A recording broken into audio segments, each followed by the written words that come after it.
Today we are going to discuss Rolle's theorem and mean value theorem. Rolle's theorem. Let y equal to fx is a real function defined on closed interval a comma b such that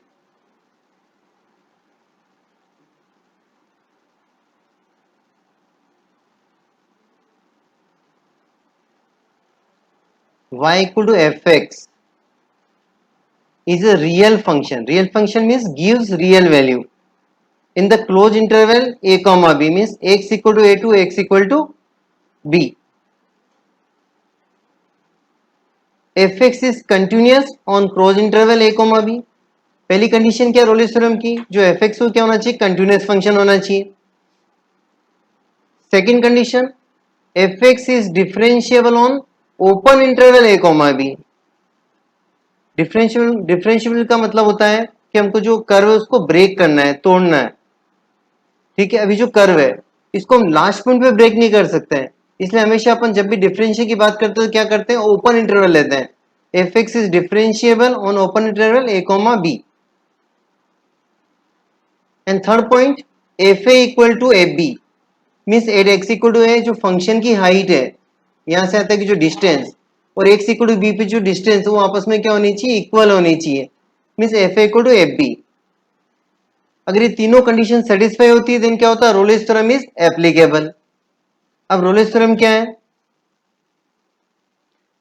अगर हम यहाँ पे बहुत सारी tangent draw करें y कोड F X पे, क्या करें, टेंजेंट ड्रॉ करें, then at least one tangent is parallel to x axis. देखो मैं एक टेंजेंट दिखाई दे रही है at x equal to C which is parallel to x axis. अब टेंजेंट एक्स एक्सिस के पैरेलल है तो क्या होगा, हम इसका स्लोप निकाल सकते हैं एट एक्स इक्वल टू सी.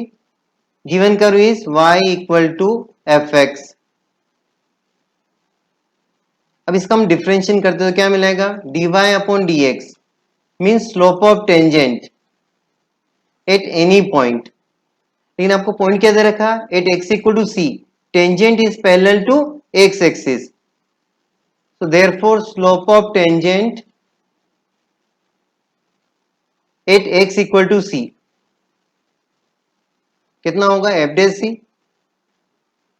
अब उनको क्या दे रखा है कि tangent is parallel to x axis.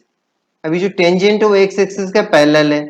If two lines are parallel then their slope are equal, means slope of tangent at x equal to c is equal to slope of x axis. और we all know slope of x axis क्या होता है, zero.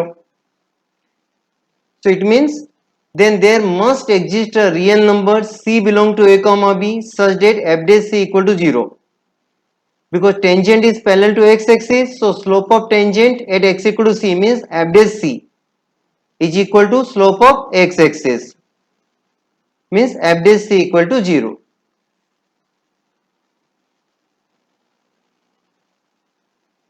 Lagrange's mean value theorem MVT. Let y equal to fx is a real function defined on closed interval a comma b such that, फिर से देखो, y equal to fx is a curve in the interval x equal to a to x equal to b. fx is continuous on closed interval a comma b and fx is differentiable on open interval A comma B. अगर दो condition satisfy होती तो क्या होता है, mean value theorem is applicable. अब mean value theorem क्या है, अगर हमें एंड पॉइंट्स गिवन हो प्योर क्यू तो हम इसके कोड निकाल सकते हैं, स्लोप ऑफ कोड निकाल सकते हैं. दिस इज कोड, तो इसका हम स्लोप निकाल सकते हैं. क्या होगा इसका slope, slope of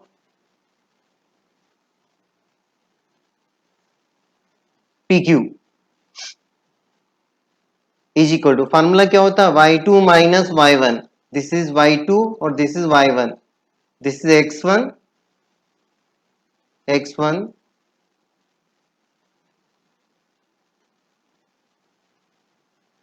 this is y1, this is x2 and this is y2. Slope कैसे निकालते हैं, y2 माइनस y1 यानी fb माइनस fa.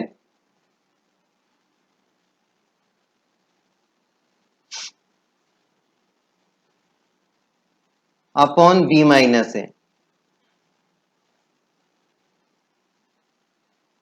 अब according to mean value theorem अगर हम इसकी टेंजेंट ड्रॉ करें इस कर्व की, देयर आर इनफाइनाइट टेंजेंट। अब according to mean value theorem at least one tangent is parallel to कोड पी क्यू। अब देखते हम देखें ऐसे कोई टेंजेंट है कि जो पी क्यू के पैरेलल है। Yes, at x equal to c क्या दिखाई दे रही है, कोई टेंजेंट दिखाई दे रही है जो किसके पैरेलल है, पी क्यू के पैरेलल है। Mean these two lines are parallel, तो दोनों का स्लोप क्या होगा, इक्वल होगा।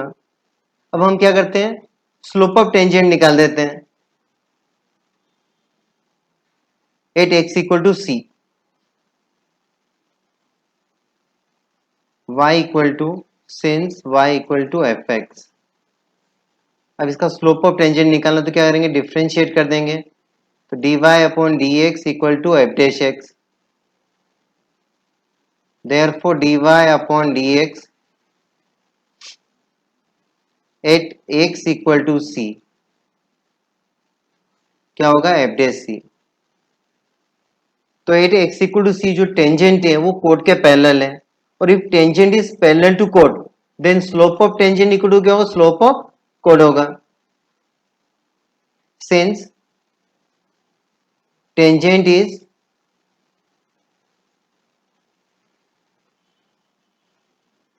Parallel to P Q, therefore slope of tangent means f dash c equal to slope of pq means fb minus fa upon b minus a। Okay, ये बोला है Lagrange ने। Then there must exist a real number c belong to a comma b such that f dash c equal to this, यानी at least one point होगा, more then one भी हो सकता है। मान लो जो कर्व अगर डिफरेंट शेप का हो, देखो मैं एक शेप बना के बताता हूँ। इस तरह का अपन कर्व बना रहे हैं, आपने थ्री इडियट मूवी तो देखी होगी। अगर इस तरह का शेप है देन क्या होगा, there are two points at which tangent is parallel to chord PQ, so maybe two answer, maybe three, depend on curve, but minimum one point तो होगा ही होगा। Let's do some problems. Verify Rolle's theorem for the function fx equal to this। अब हमें Rolle's theorem verify करनी है, यानी हमको पहले थ्री कंडीशन सेटिस्फाई करनी है। Since fx equal to x square plus two x minus eight, और x क्या दे रखा आपको, x belong to close interval minus four comma two. अब since fx is polynomial function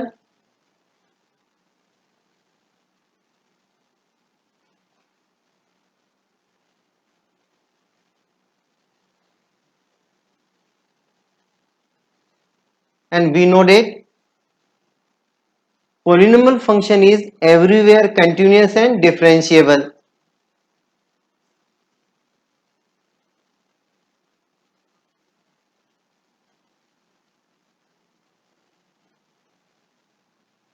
Therefore fx is continuous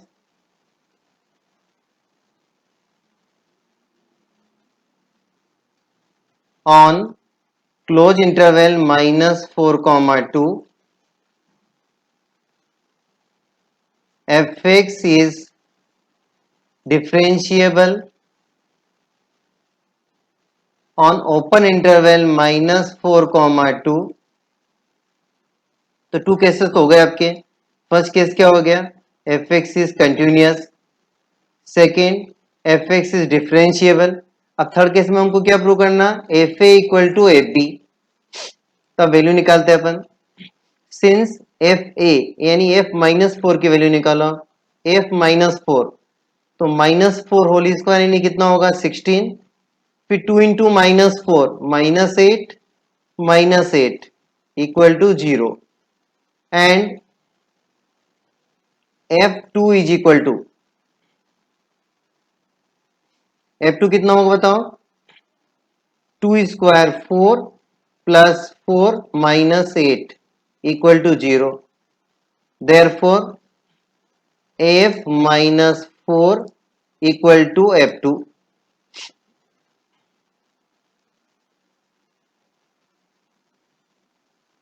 F minus 4 equal to f2. Fx is continuous, fx is differentiable, and fa equal to fb. Therefore, Rolle's theorem is applicable.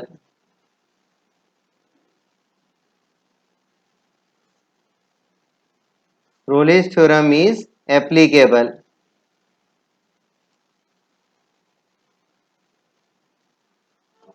अब Rolle's theorem is applicable means हमें एक point find करना है in the interval open interval -4,2 for which F डे C equal to 0. तो हम better हम क्या करेंगे एफ डे सी को 0 के इक्वल रख देंगे और सी की वैल्यू निकालेंगे जो किसके बीच में लाई करेगी -4,2.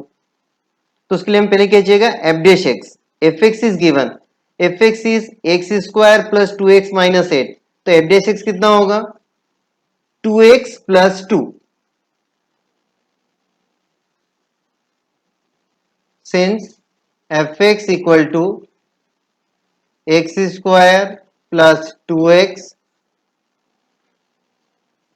minus 8.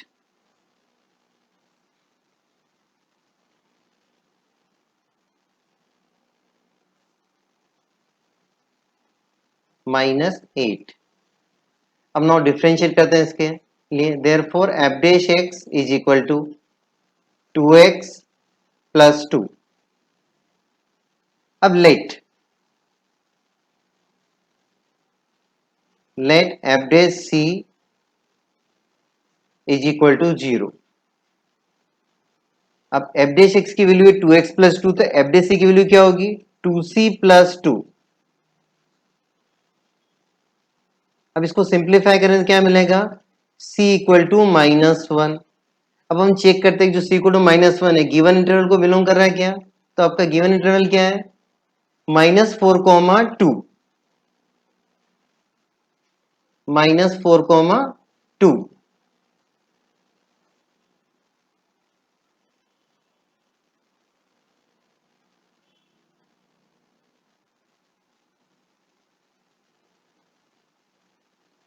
एटलीस्ट 1 पॉइंट होना चाहिए और मिल गया आपको 1 पॉइंट. देयरफॉर क्या हो जाएगा Rolle's theorem is verified.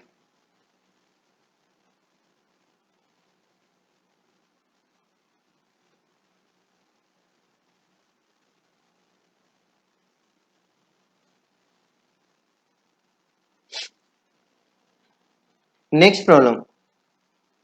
Verify mean value theorem if fx equal to x cube minus 5x square minus 3x in the interval a comma b where a equal to 1 and b equal to 3. Find all c belong to 1 comma 3 for which f dash c equal to 0. तो first part अपन करते हैं mean value theorem को verify करते हैं.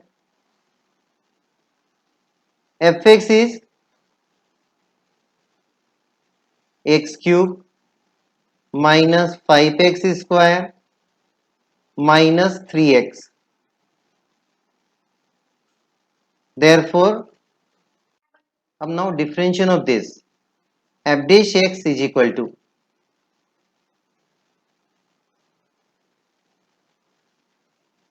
Three x square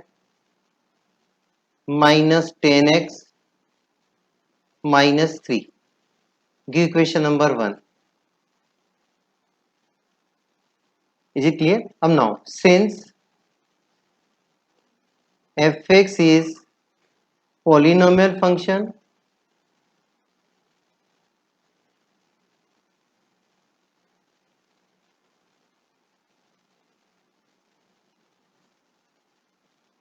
therefore fx is everywhere continuous and differentiable.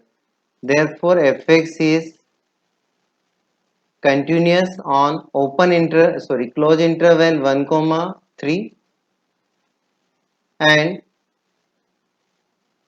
fx is differentiable on open interval 1 comma 3. Therefore mean value theorem is MVT. short form भी इसका mean value theorem MVT is applicable.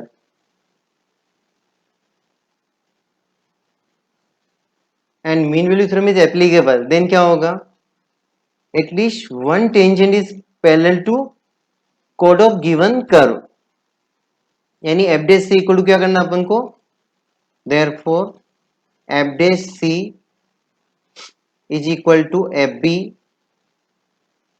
Minus f a upon B minus a. इसको solve करके सी की value निकालनी और सी किसको belong करना चाहिए, ओपन इंटरवल 1,3। अब next step, F dash C, F dash C means 3c square minus 10c minus 3 is equal to F B, B यानी कितना आपका 3 है, तो f3 minus f1 upon 3 minus 1। Next step, 3c square minus 10c minus 3 is equal to, अब f3 की value कितनी होगी, function रख के बताएंगे अपन, यहाँ पे रखिए 3 क्यूब यानी 27 माइनस 27, फिर रखेंगे माइनस 5 इंटू 3 स्क्वायर, 9 5 जा 45, so minus 45 minus 3, so minus 3 into 3 minus 9 minus f1, f1 की वैल्यू आएगी आपकी 1 माइनस 5 माइनस 3 अपॉन 2। फिर से एक बार चेक कर लो, यहाँ पे वैल्यू रखने में बहुत बार बच्चे गलती कर देते हैं, f3 यानी 3 क्यूब 27, 3 स्क्वायर 9 5 जा 45 और माइनस 9। अब इसको सिंप्लीफाई करते हैं, next step 3c square minus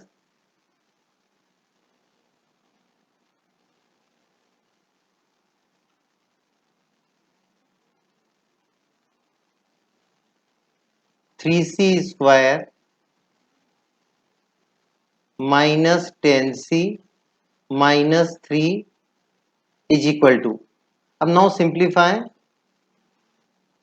numerator, अब न्यूमरेटर क्या देखो जरा, 27 और ये 45 माइनस 9 माइनस 54, सो माइनस 27 और यहाँ पे आपको क्या मिलेगा, minus 5 minus 3 minus 7, so plus 7, so plus 7 और माइनस 27, सो माइनस 20 अपॉन 2 यानी माइनस 10 मिलेगा, क्या मिलेगा, माइनस 10,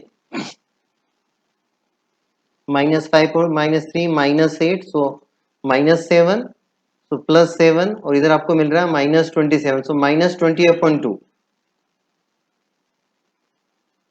माइनस 10, तो इक्वल टू क्या ले देंगे अपन, माइनस 10। अब more simplify, this is quadratic equation, so simple factor से भी आप कर सकते हैं, स्प्लिटिंग मिडिल टर्म और quadratic formula depend on question, देखते हैं अगर फैक्टर्स हो रहे तो अपन कर देंगे, 3 7 जा 21 या 7 और 3 इसके फैक्टर्स हो रहे हैं, तो 3c square minus 7c minus 3c plus 7 is equal to 0। Common क्या आ रहा, c कॉमन आ रहा, तो 3c माइनस 7 और यहाँ से माइनस 1 कॉमन लेंगे तो क्या आएगा, 3c माइनस 7, तो 3c माइनस 7 कॉमन आएगा, तो अंदर क्या आएगा, यहाँ से 1 लिखना भूल गया था मैं, माइनस 1 कॉमन लिया था, तो c minus 1 equal to 0। So we get 2 points, कितने पॉइंट्स मिले, 2, c इक्वल टू 7/3 मिलेगा एक तो, और c इक्वल टू 1। अब चेक करते क्या ये पॉइंट बिलोंग कर रहे हैं क्या, सॉरी इंटरवल दे रखा आपको 1,3 को बिलोंग करना चाहिए, ओपन इंटरवल, तो ये देखो 7/3 कितना होता है, 1,3 को बिलोंग कर रहा है, 2 पॉइंट समथिंग है, तो since c equal to 7/3 at least 1 point होना चाहिए, दोनों जरूरी नहीं है, 7/3 belong to 1,3, therefore mean value theorem is verified।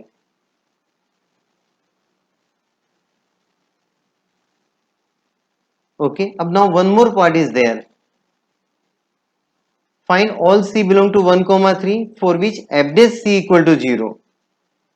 तो देखते हैं अपन f dash C equal to 0 के लिए कुछ पॉइंट्स आ रहे हैं जो 1 comma 3 को बिलोंग कर रहे हैं.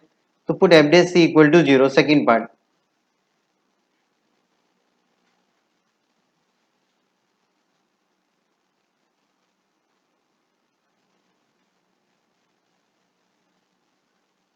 Let f dash C is equal to 0. So 3C square minus 10C minus 3 is equal to 0. अब इधर क्वाड्रेटिक फार्मूला और स्प्लिटिंग मिडिल टर्म देखो, फैक्टर्स हो रहे हैं इसके. 3 3 जा 9, यानी हमको प्रोडक्ट तो चाहिए -9 और सम कितना चाहिए -10. तो फैक्टर्स हो रहे हैं इसके 3C स्क्वायर माइनस 9C. नहीं हो रहे फैक्टर्स. Use quadratic formula. क्या करेंगे अपन, क्वाड्रेटिक फार्मूला अप्लाई करेंगे. तो क्वाड्रेटिक फार्मूला अप्लाई करते हैं अपन.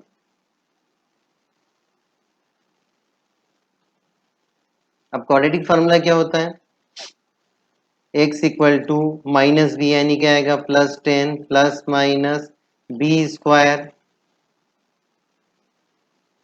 Minus 4AC. तो प्लस हो जाएगा और कितना हो जाएगा 3 3 9 4 जा 36 अपॉन में क्या आएगा 2 इंटू 3. अब इसको सोल्व करो, क्या मिलेगा आपको 10 प्लस माइनस ये हो जाएगा 136. 136 के फैक्टर्स करो, क्या होते हैं 136 के फैक्टर्स, कुछ हो रहे क्या देखो, कुछ कॉमन आ रहा है क्या बाहर. 136 यानी 2 का आएगा 2 6 जा 12 एंड 2 8 जा 16. फिर से 2 कॉमन आ जाएगा यानी कितना आ जाएगा 34 और फिर 2 इंटू 17 यानी 2 रूट 34 आ रहा है. कितना आ रहा है 2 रूट 34 अपन में कितना आएगा 6. अब चेक करते अपन ये वैल्यू बिलोंग करी क्या 1,3 को. अब 34 जस्ट लगभग 6 के आसपास की वैल्यू है, मतलब इसको थोड़ी सी 6 मान लेते हैं या 6 से थोड़ा सा कम है. तो 6 टू जा कितना हो गया 12 हो गया. अब प्लस साइन लेंगे तो क्या आएगा 10 प्लस 12 यानी 24. उसको 6 से डिवाइड करेंगे तो क्या आएगा 3 से ज्यादा आएगा, यानी 1,3 को बिलोंग नहीं कर रहा है. और अगर माइनस लेंगे अपन तो क्या आएगा -2/6, यानी दोनों ही केस में जो पॉइंट्स है किसको बिलोंग नहीं कर रहे 1,3 को. तो क्या लिखेंगे अब यहाँ पे does not belong to open interval 1,3, यानी there is no C belong to 1,3 for which f dash C equal to 0. Therefore there is no C belong to 1,3 for which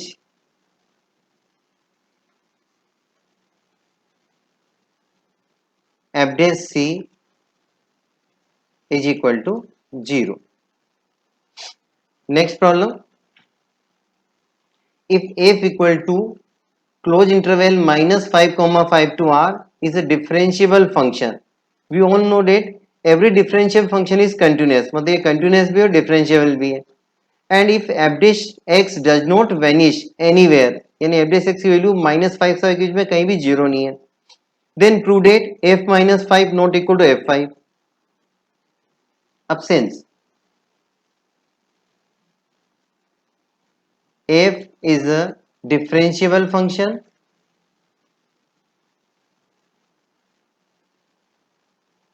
means f is continuous, means we can apply mean value theorem. Therefore by mean value theorem, mean value theorem क्या है f dash c. तो अपन f dash c भी use कर सकते हैं और f dash x भी यूज कर सकते हैं. So f dash x is equal to fb minus fa upon b minus a. और यहाँ पे अपन लिख देंगे c के बजाय क्या लिख देंगे ax belong to open interval a comma b. अब नेक्स्ट स्टेप सारी वैल्यू सब्स्टिट्यूट कर देते हैं अपन. f dash x is equal to f5 minus fa कितना है -5 अपॉन 5 माइनस माइनस 5 यानी 10 हो जाएगा। अब since f dash x not equal to 0 given है क्वेश्चंस में, अगर left hand side not equal to तो क्या होगा, राइट हैंड साइड भी नॉट इक्वल टू होगा, यानी f5 minus f minus 5 upon 5 plus 5 यानी 10 नॉट इक्वल टू 0। अब क्रॉस मल्टीप्लाई करो तो क्या मिलेगा अपन को, f5 minus f minus 5 not equal to 0। Implies क्या मिलेगा आपको, f5 is not equal to f minus 5, hence proved.